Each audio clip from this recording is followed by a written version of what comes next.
give you a little sneak peek of our sukkah. This is our quite large sukkah. Dave, you saw last month when he was putting the all of the wood together, and we've got it dressed out. It's definitely got the bohemian feel with all of the fabrics draped. And there's our flag. And over here I'm going to make a little communion table.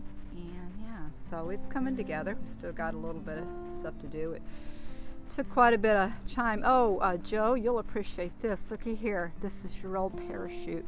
We used it on the roof inside here. Well, it turned out pretty cool. It's a good thing. Thank you for that. Yeah, the floor. See how that works out with all the chairs and the people walking on it. But I just wanted to give some kind of little funky bohemian thing. So anyway, let's see if I step back and get a better view of it. We got to fix the plastic. We had some rain issues and still possibly might have some rain. So we're trying to rainproof it as best we can and got some tarps on the side. So it's going to be fun, and it's big enough definitely for at least 30 people, so we're good to go. And over here you can see we've got our other tents set up. This is going to be our activities tent. This is where we're doing our arts and crafts and whatever lectures possibly and things like that. So we got those set up. We got our porta potty again. Yeah, it's starting to look pretty cool. And I still got to get a picture of my glowing rock stone. There's our fire pit we use in the evenings. I'm looking forward to getting Sukkot underway.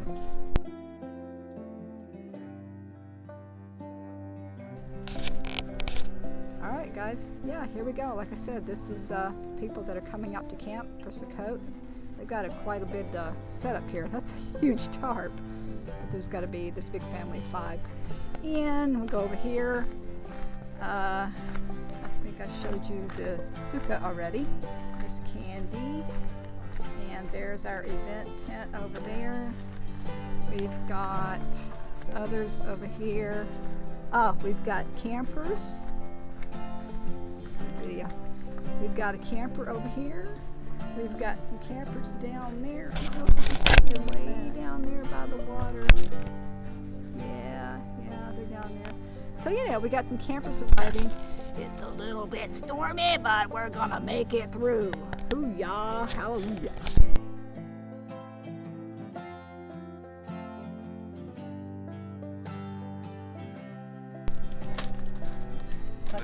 Can I short your circuit? Friday night, the first night of our gathering here at Sukkot. We're in the sukkah, and it is nighttime.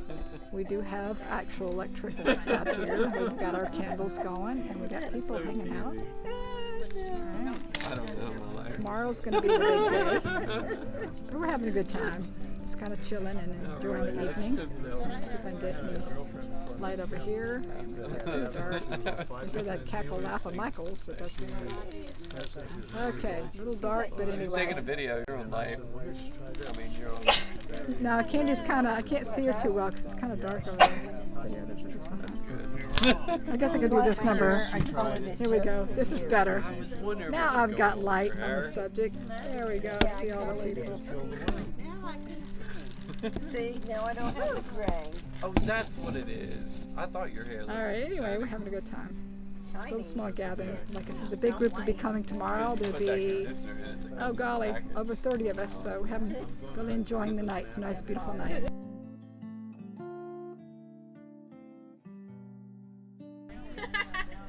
Okay, we're all getting ready to do our art class here, the leaf casting class. Everybody's getting together, and we'll get some footage on how as it progresses. Okay, well, it turned out to be a little bit of a rainy day today, and we did manage to get our leaf castings pulled from yesterday. Haven't had a chance to paint them yet because it's they're still a little bit wet, but just because of the moisture, so much moisture in the air. But some of them turned out kind of cool. Yeah, they're kind of neat. When they get painted up, they'll be really, really neat. So anyway, looking forward to seeing how they turn out in the end.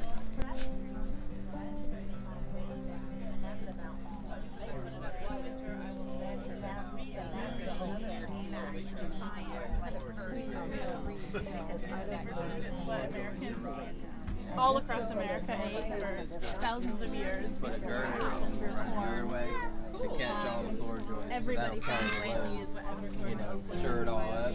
Yeah, forward footers, you know, so when you put the foot in, that will carry the girder, put in some pressure treated, you know, 6x6 A lot of work. to hold the I do beam. it, and then when I cook with it, I do it. Yeah, and then tie that. Our workshops are real experiential, and so we're going to do some worship and we're going to do some experiments with movement, kind of circular rhythm with your hands. You'll like this because you're a dancer, but even if you're not a dancer, and even if you're a man, and this may seem a little weird to you to be able to move like that, but you could do something full on like this, and you can just find your own space and move with the music, or you could just do something like this with your hands. You can just do this if you want. Okay?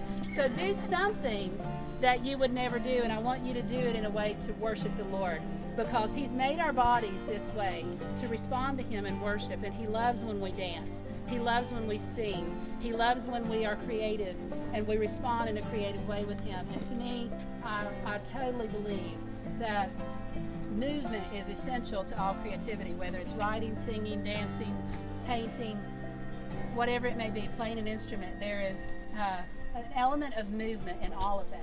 Even if you're writing poetry, there's a rhythm to it, okay? So I want you to do some kind of circular rhythm with the music. I'm going to change this song.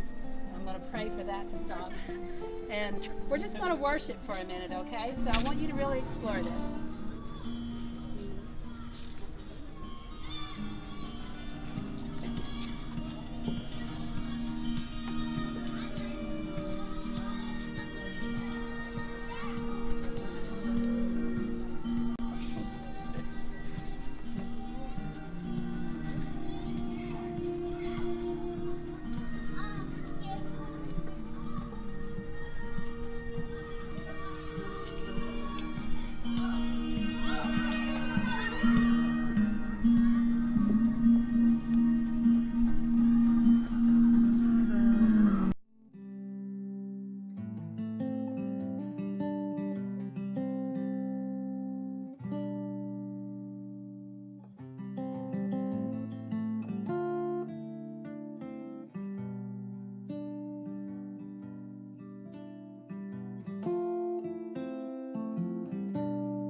In our time, when we think of feasts, we think of celebrations like Christmas and Thanksgiving and Halloween and things like that.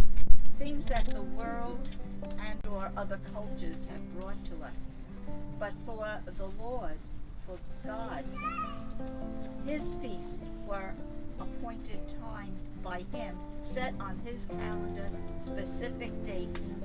And so it's important to know not only those dates, but also to follow His calendar.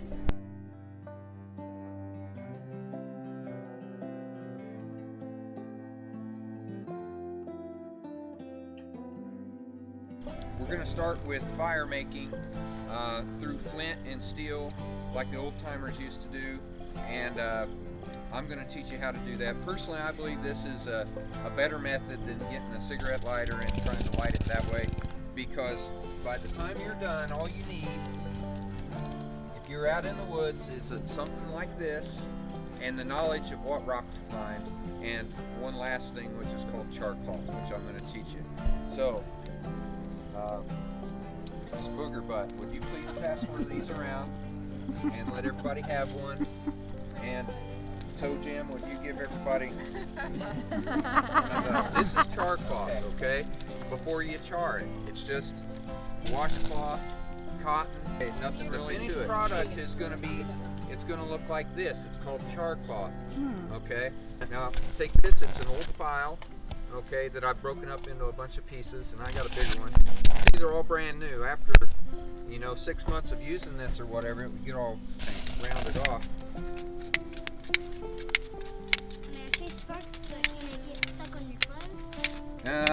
Not normally. What I'm going to make is called a tinder bundle.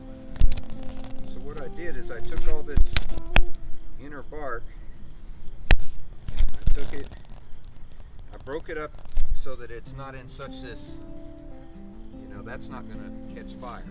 What I'm going to do is I'm going to break the fibers up as much as I can, and that's going to introduce oxygen into the fibers, and small things burn better than big things, okay? So when you're building a fire, you start with really small stuff. The first thing you start is a tiny little spark, and you catch that spark on your char cloth. This is going to be the fuel to the beginning of your fire, which is going to ignite this.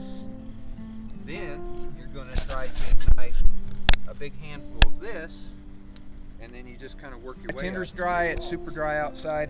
Just put a little bit of this in. If it's really wet, you're going to need more of the char cloth, so you're going to use that up a little bit more. All right, there you go. Very good. Boo, boo, boo, boo, boo, boo, boo, boo. Fire, fire, he's got fire. He's blowing smoke. He's blowing Yeah, if this smoke. was really dry, it would have already happened. This stuff being a little bit damp, the char cloth is doing the drying out of this, so.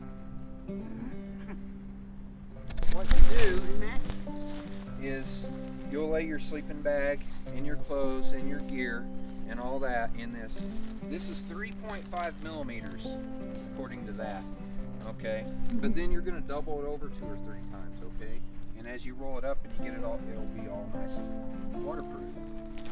So you take all your stuff, you put your hard stuff at the top, because all the soft stuff is going to insulate that from your back, so that your back is fine. Just fold this over. That's pretty smart.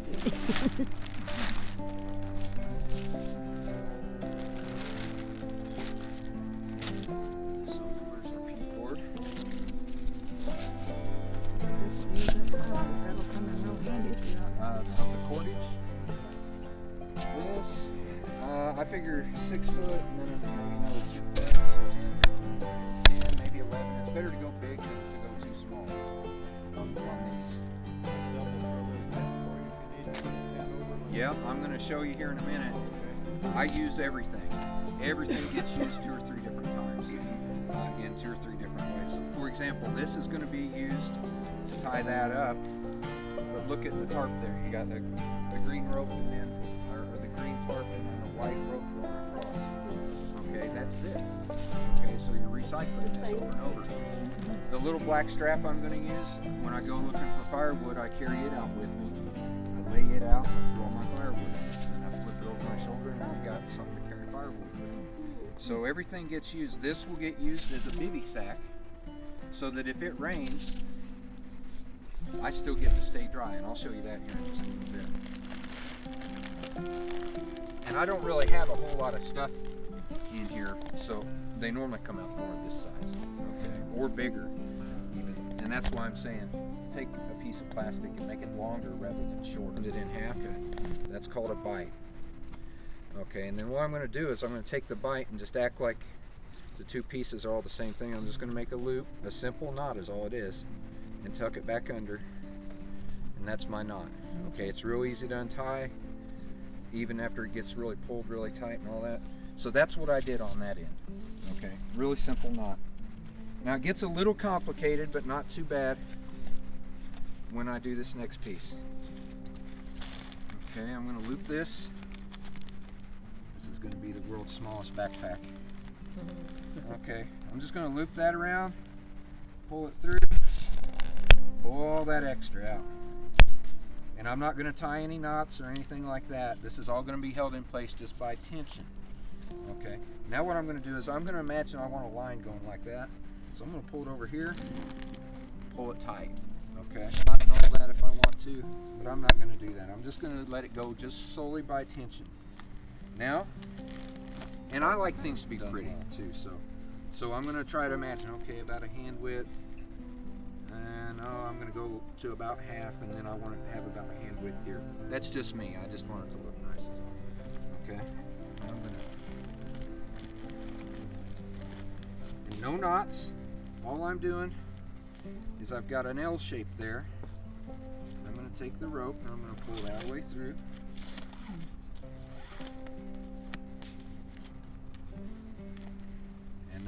Now see, I don't like that because that's kind of going that way and I'm a little meticulous, so I'm gonna pull it over here, and I like it tight too, okay, and pull it so it's straight. Alright, now I said I want about a hand width there. I could make 4 of these. I'm gonna have 1, 2, and 3, but I could have a 3rd and a 4th if I really want to. Thing is, when you have a bigger backpack, you don't have all that much rope to play with, so now I'm gonna do the same thing here.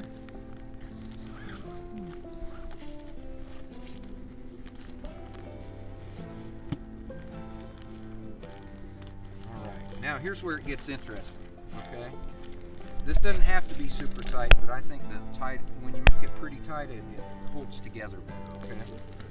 Now, I'm going to flip it upside down. So far, we've only had 1 knot. That was at the very beginning.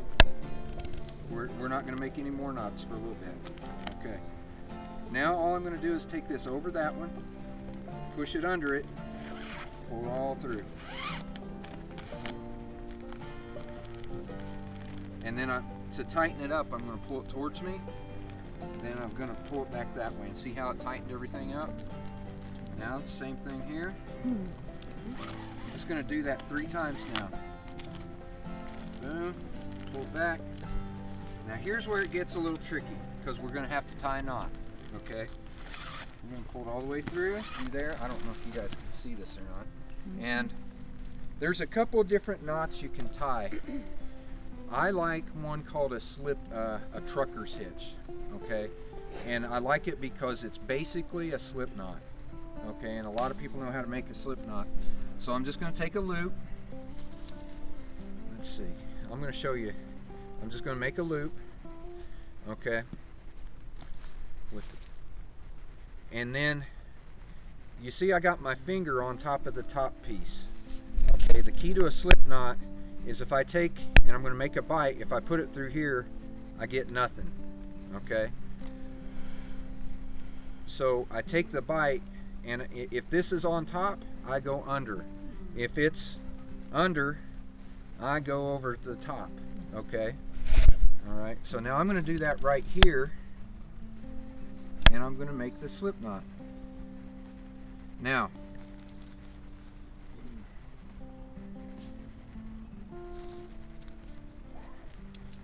okay, now what happens if I start pulling on this?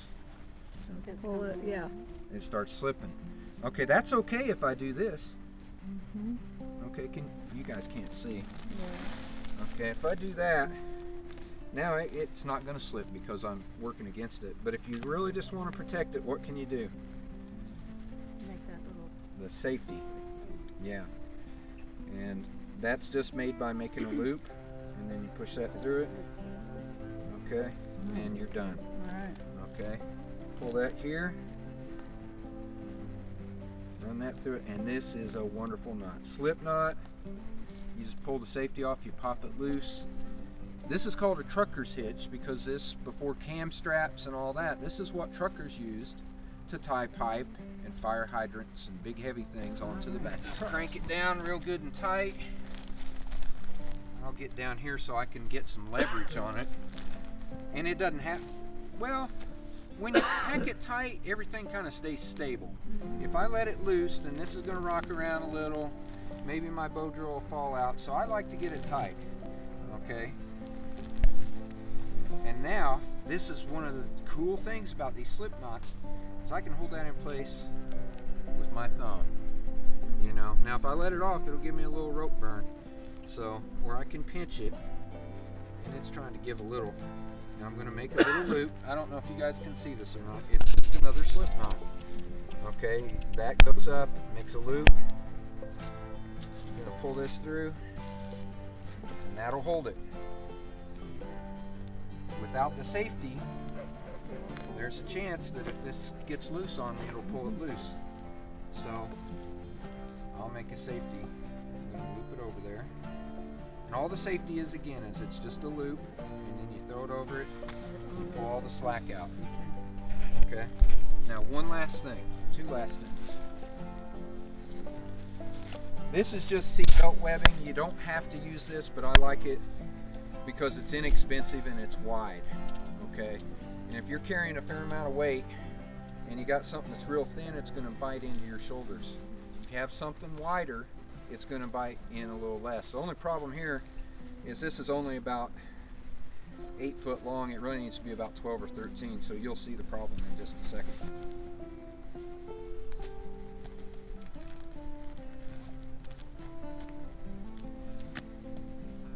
I actually learned this skill by working at Susa the Carolinas in Old Fort, and our job was to take teenage boys and girls that didn't want to be in the woods and teach them this stuff. And they hated it. I'll tell you, they hated these backpacks with a passion, but they come to love them, and just to take some pride over, man, I can do something that very few people know how to do. Alright, now what I'm going to do is I'm going to throw this on my back. Let's see here.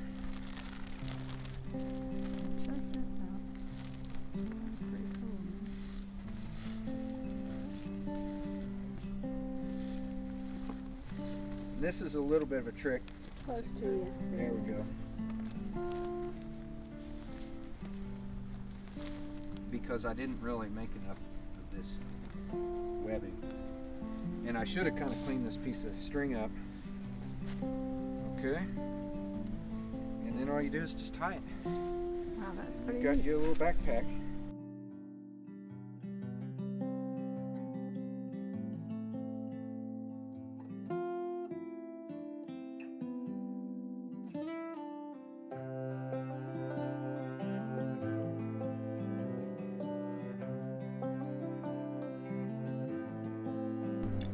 So here we have a artist rendering, Patty Ann Hale. She's a friend of mine, and she's helping us out with the Sukkot event. And she's got this great idea to do this little art installation in our trees. This is an actual picture she took of an area where we're going to do it. And I think it's kind of a cool idea. So this was her concept, and then I'll show you what he actually did. Took these wooden circles, and we cut them out, let them dry for a while, and then strung them up in between the trees here. I think it's so cute. It looks really nice how it's just kind of hanging there in the trees.